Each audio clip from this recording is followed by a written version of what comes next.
Driverly.com, unlimited drama series. The champagne was still fizzing in my glass when my wife Dana decided to destroy our 25-year marriage with a single drunken confession.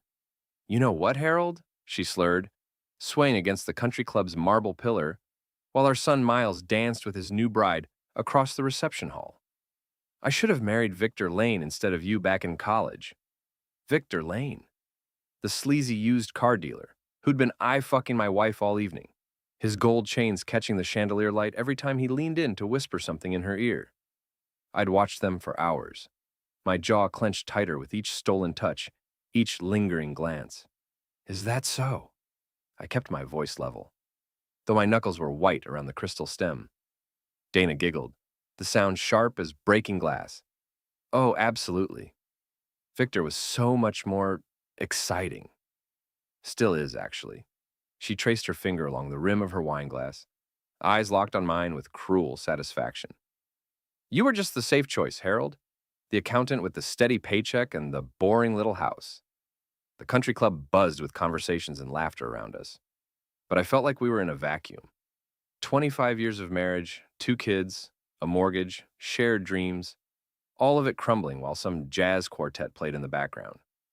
"You married me for money," I said. It wasn't a question. Smart girls marry for security, not love. She took another sip, lipstick leaving a red stain on the glass. Though I have to admit, Victor's looking pretty successful these days. That new Cadillac of his, the fancy suits. My phone buzzed, a text message. I glanced down and felt my blood turn to ice water. The message was from Victor Lane. "Finally ready to leave that boring bastard? My hotel room is 237. He'd sent it to me by mistake. Meant for Dana. I looked up at my wife, who was now openly staring at Victor across the room. He was adjusting his tie, completely oblivious to his error. Dana hadn't seen my phone. "Excuse me," I said, pocketing the device. "I need some air." "Don't be such a drama queen, Harold." Dana waved dismissively. "It's just honesty. You should try it sometime." I walked out of the reception hall with measured steps, nodding politely to relatives and family friends who tried to engage me in conversation. My son Miles caught my eye from the dance floor and started toward me, but I shook my head and kept walking. Outside, the October air was crisp against my face. I sat in my Honda Civic, practical, reliable, boring Harold's boring car, and stared at Victor's text message. The evidence of my wife's betrayal glowed on the screen like a neon sign. 25 years. 25 years of working 60-hour weeks to pay for her flower shop that never turned a profit. 25 years of her complaints about our modest house, our ordinary vacations, my predictable nature. 25 years of me believing that steady love and financial security meant something. I started the engine and drove home, leaving my cheating wife at our son's wedding reception. In my rearview mirror, I could see the country club's windows blazing with warm light, full of people celebrating new beginnings. Time for me to plan one of my own. I spent that night in my home office, surrounded by financial documents and legal papers, doing what I do best, accounting. But instead of balancing books for my clients, I was calculating the true cost of my marriage. Dana stumbled in around 3 a.m., reeking of wine and Victor's cologne. She found me at my desk, spreadsheets covering every surface. "What are you doing?" she demanded, swaying in the doorway. "Inventory," I replied without looking up. "Turns out, I own or co-signed for everything in your life, Dana. Your flower shop lease, the utilities, the business credit cards, even that BMW you drive. Interesting how that works." She moved closer, squinting at the papers. "You can't what? Cancel services I pay for. Close accounts with my name on them." I finally looked at her, this woman I'd loved for half my adult life. "Actually, I can do exactly that." "Harold, you're being ridiculous. It was just wedding talk, too much champagne." I held up my phone, showing her Victor's misdirected text. Her face went white beneath her makeup. "Room 237, I said quietly. "Were you planning to visit him tonight or wait until tomorrow?" Dana's mouth opened and closed like a fish gasping for air. Finally, "It's not what you think." "It's exactly what I think." I turned back to my computer. I've transferred all joint funds to accounts with only my name. Your flower shop's lease expires next month. I won't be renewing it. The BMW payment is due Tuesday. I've canceled the automatic withdrawal. You bastard! She lunged forward, trying to grab the papers, but I'd already moved them out of reach. You can't destroy my business. Your business? I laughed, the sound bitter in my throat. Dana, you've never turned a profit. I've subsidized your little hobby for 15 years. Consider this my resignation as your personal bank. She started crying then, mascara streaming down her cheeks. Once, those tears would have broken my heart. Now they just annoyed me. Harold, please, we can work this out. It was a mistake, a moment of weakness. 25 years of weakness. I stood up, gathering the most important documents. I'm sleeping in the guest room. Tomorrow you can explain to your boyfriend why his sugar mama just went broke. I left her sobbing in my office and went upstairs. Through our bedroom window, I could see Victor's house 3 blocks away, his Cadillac gleaming in the driveway under the streetlight. By morning, I had a plan. Monday morning, I drove to Victor's car lot instead of my office. Lane's Auto Sales sat on a corner lot downtown, surrounded by colorful flags and hand-painted signs promising best deals in town. The cars looked decent from a distance, but up close you could see the rust spots hidden under fresh paint, the worn tires disguised with tire shine. Victor was in his office, visible through the plate glass window, talking on the phone with his feet up on his desk. He wore another expensive suit, probably bought with money from the suckers who fell for his sales pitch. I parked across the street and called my friend Bradley Ross. Brad used to be a cop before he bought Murphy's Tavern, the dive bar where half the town went to drink and gossip. Harold? What's up, buddy? Brad, what do you know about Victor Lane? The car dealer? Sleazy as they come. Why? He's screwing my wife. Silence on the line, then, Jesus, Harold, I'm sorry. What do you need? Information, dirt, anything that might be useful. Give me a day. I'll ask around. After hanging up, I sat watching Victor's operation. Customers came and went, most leaving with disappointed expressions. A few drove off in used cars that probably wouldn't last 6 months. My phone rang. Dana. Harold, the power's been shut off at the shop. And the water. What did you do? I stopped paying bills that aren't mine. You're destroying 15 years of work. 15 years of losses. I ran the numbers, Dana. Your shop has cost us over $200,000.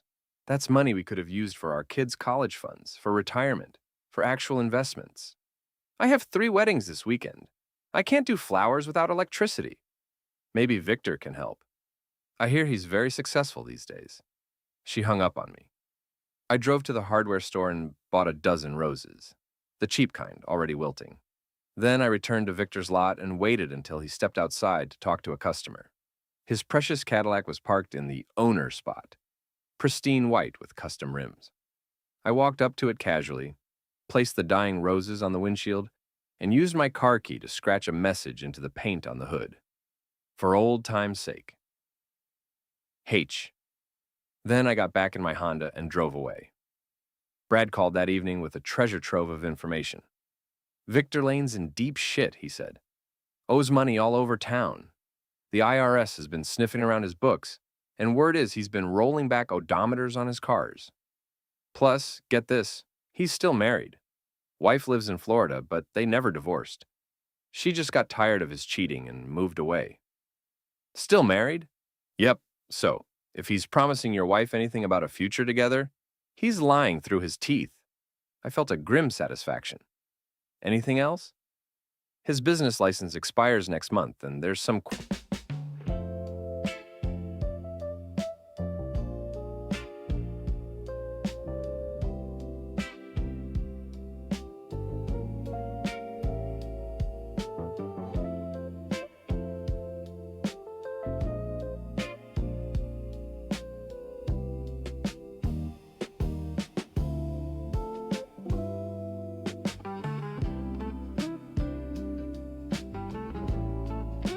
question about whether the city will renew it. Apparently, He's behind on his lot fees. After hanging up, I called my son Miles. He answered on the first ring. Dad, Mom called, crying about her shop. What's going on? I told him everything. The wedding night confession, Victor's text, Dana's betrayal. Miles listened without interrupting. Dad, I'm so sorry. I had no idea. Your mother made her choice. Now she gets to live with the consequences. What about Tessa? My daughter was 25, an Instagram influencer with 10,000 followers and the emotional depth of a puddle. She adored her mother and had always seen me as the boring parent who worked too much. Tessa will side with your mother. She always does. This is going to get ugly, isn't it? It already is ugly, son. I'm just evening the score. The next morning, I drove past Dana's flower shop. She was there with her business partner, Sonia Firth, a sharp-faced woman who'd never liked me. They were trying to arrange flowers by candlelight, the shop dark without electricity. I parked and walked in. Harold, Sonia snapped, look what you've done. This is childish. This is business, I replied. Dana, I need you to sign these papers. I handed her a folder. Inside were documents transferring her half of our house to me, along with her car title and business assets. I'm not signing anything, she said, not even looking at the papers. Then you'll lose everything anyway, just more slowly and expensively. This way you keep your personal belongings and your dignity. My dignity? She laughed bitterly. You destroyed that when you shut off my utilities like some petty tyrant. You destroyed it when you decided to cheat on me with a married con man. Sonia stepped between us. Victor's not married. Check the public records in Hillsborough County, Florida. Victor Lane, married to Rebecca Lane in 1995. No divorce decree on file anywhere. I watched the color drain from Dana's face. She finally looked at the papers in her hands. I need time to think. You have until Friday. After that, I file for divorce and let the lawyers sort it out. Trust me, that'll be much more expensive for everyone. By Thursday, word of our marital drama had spread through town like wildfire. I couldn't go anywhere without getting sympathetic looks from some people and hostile glares from others. The annual Harvest Festival was that weekend, and I knew it would be the perfect stage for the next act of this drama. Dana still hadn't signed the papers. That evening, I was at Murphy's Tavern, having a beer with Brad, when my old friend Tom Martinez walked in. Tom and I had been close for years. Golf buddies, poker night regulars, the kind of friendship built on decades of shared experiences. He saw me and his face hardened. Instead of his usual friendly greeting, he walked straight up to my table with his jaw set. Harold, he said coldly. Tom, how's it going? How's it going?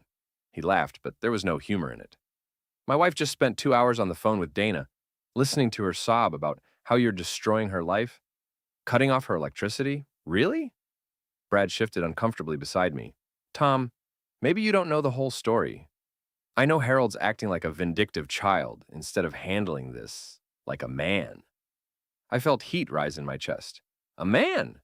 You want to know what a man does, Tom? A man works 60 hours a week for 25 years to support his family. A man pays for his wife's failing business without complaint. A man doesn't cheat on his spouse at his own son's wedding. Dana made a mistake. Dana's been screwing Victor Lane for months. She told me herself she should have married him instead of me. For money, Tom. She married me for money. And now she's trying to leave me for what she thinks is better money. Tom's certainty wavered slightly. Look, marriage is complicated. No, it's not. I stood up, facing him directly. You either honor your vows or you don't. Dana chose not to. Now she gets to face the consequences. By destroying her business? By humiliating her in front of the whole town? By stopping my financial support of her affair? My voice was getting louder, and other patrons were starting to stare. Every dollar I gave her was a dollar she could spend on hotel rooms with Victor. Every bill I paid was one less thing she had to worry about while she was planning to leave me. Tom shook his head. This isn't the Harold I know. The Harold I know would try to work things out, go to counseling, be the bigger person. The Harold you knew was a fool who thought his wife loved him. So now you're going to destroy her out of spite? I'm going to stop being her ATM. If that destroys her, maybe she should have thought of that before she started cheating. Tom stared at me for a long moment. I can't support this, Harold. What you're doing is wrong. He turned and walked away. Brad watched him go, then looked back at me. That's going to happen a lot, he said quietly. I know, but I didn't realize how much it would hurt. By Friday morning, 3 more friends had called to tell me they couldn't be around me anymore. Apparently, Donna and Sonia had been working the phones, painting me as an abusive husband who was financially terrorizing my poor, innocent wife. The story they were telling bore little resemblance to reality, but it was compelling. Harold, the controlling husband, cutting off his wife's livelihood because she'd had too much to drink at a wedding and said some things she didn't mean. Harold, the vindictive ex, destroying a woman's business out of pure spite. They left out the part about the affair, the hotel room, the months of deception. My daughter Tessa posted a long Instagram story about toxic masculinity and financial abuse, never mentioning my name. 2,000. I didn't get any jewelry. I was ending With a it. diamond goodbye gift? Watch more on Grammarly.com. But making it clear who she was talking about. The comments were brutal. Your dad sounds like a psychopath. Get your mom a good lawyer. Men like this should be in jail. I was sitting in my office trying to focus on work when my phone rang. The caller ID showed my old poker buddy, Jim Stevens. Harold, we need to talk. If this is about Dana, it's about poker night. The guys, we think you should take a break from the game for a while. I felt like I'd been punched in the gut. Our poker group had been meeting every Thursday for 8 years. These weren't just casual acquaintances, they were my closest friends. A break until you get your head straight. What you're doing to Dana? It's not right, man. We can't just sit around playing cards and pretending everything's normal. Jim, she cheated on me. She's been planning to leave me for another man. That's between you and her. But cutting off her business, destroying her livelihood, that's just cruel. I'm not destroying anything. I'm just not paying for it anymore. Same difference. No, it's not. I was gripping the phone so hard my knuckles ached. If her business can't survive without my subsidies, then it's not a real business. It's an expensive hobby. Harold, listen to yourself. You sound bitter and angry, and I am bitter and angry. My wife of 25 years has been cheating on me, and now everyone's acting like I'm the villain for not wanting to finance her betrayal. Nobody's saying you have to stay married to her. But there are right ways and wrong ways to handle divorce. And what's the right way, Jim? Pay for her lawyer too? Keep funding her flower shop while she's screwing around with Victor? Smile and be the bigger person while she destroys our family? The right way is to act like an adult instead of a spoiled child. That was it. 25 years of friendship, gone. Go to hell, Jim. I hung up and sat staring at my phone. In 1 week, I'd lost my wife, my daughter's respect, and most of my friends. The only people still speaking to me were Miles and Brad. But I wasn't backing down. The Harvest Festival was the town's biggest social event of the year. Main Street was closed to traffic, lined with booths selling everything from homemade crafts to kettle corn. A small stage at the center hosted local bands and community announcements. I almost didn't go. The prospect of facing all those hostile stares, all those former friends who now saw me as the villain in Dana's sob story, was daunting. But hiding would only confirm their narrative that I was ashamed of my actions. I wasn't ashamed. I was angry, hurt, and determined to set the record straight. I arrived around noon, wearing my best suit, not because I was trying to impress anyone, but because I wanted to look like a man in control of his life. The festival was crowded, families with children weaving between booths, while teenagers clustered around the food trucks. I'd been walking for maybe 10 minutes when I spotted them. Dana, Sonia, and Victor standing near the craft beer booth like they were holding court. Dana wore a flowing dress that probably cost more than most people's weekly salary, and Victor had his arm around her waist possessively. Several people surrounded them, including Tom Martinez and his wife, Jim Stevens, and a few other former friends. They were all nodding sympathetically as Dana spoke, her voice carrying over the festival noise. Just cut off everything without warning. The electricity, the water, even my business credit cards. 15 years of building my shop, and he destroyed it in 1 day out of pure spite. That's horrible, Tom's wife said, patting Dana's arm. No woman should have to endure financial abuse. I keep telling her she should call the police, Sonia added. What Harold's doing has to be illegal. I walked closer, staying just outside their circle. Victor saw me first, his face hardening into a sneer. Well, look who decided to show his face. The group turned toward me, their expressions ranging from uncomfortable to openly hostile. Dana's eyes were red-rimmed, playing the victim perfectly. Harold, she said in a small, wounded voice, I didn't expect to see you here. It's a public festival, Dana. I have as much right to be here as anyone. Do you? Victor stepped forward, puffing out his chest like a bantam rooster. After what you've done to this woman, a real man would be ashamed to show his face. A real man? I laughed. Is that what you call someone who seduces married women and lies about his own marital status? Victor's face flushed red. What the hell are you talking about? Rebecca Lane, your wife in Florida. Remember her? Or have you forgotten to mention her to Dana? The crowd shifted uncomfortably. Dana looked confused. Victor's not married, she said uncertainly. I pulled out my phone and showed her the screenshot I'd taken from the public records database. Married in 1995, no divorce decree on file. He's been lying to you, Dana. Victor lunged forward, trying to grab my phone, but I pulled it back out of reach. That's ancient history, he snarled. Rebecca and I haven't lived together in years. But you're still legally married, which makes you a bigamist if you marry Dana. You son of a bitch! Victor, is this true? Dana's voice was small, uncertain. It's complicated, baby. The divorce papers got held up in legal red tape, but you lied to her. I looked around the circle of faces, some of which were starting to show doubt. Just like you've been lying about your business success. How much do you owe the IRS, Victor? How many of those cars on your lot have rolled back odometers? Harold, stop it, Tom said, but his voice lacked conviction. Stop what? Telling the truth? You all want to paint me as the villain for not funding my wife's affair, but nobody wants to talk about what she actually did. I turned to address the growing crowd of onlookers. My wife of 25 years told me at our son's wedding that she should have married Victor instead of me. She said she only married me for money. Her words, not mine. Then I found out she's been cheating on me with this married con man who's been feeding her lies about his success. Harold, please, Dana started. Please what? Please keep quiet while you destroy our family? Please keep paying your bills while you plan your exit strategy? My voice was getting louder, drawing more attention. People were pulling out phones, recording the confrontation. I worked 60 hours a week for 25 years to support this woman and her dreams. I paid for her failing business, her expensive clothes, her BMW, everything she wanted, and the whole time, she was planning to leave me for someone she thought had more money. That's not true, Dana protested, but her voice cracked. Then, explain Victor's text message. I held up my phone again, showing the screenshot of his misdirected message about the hotel room.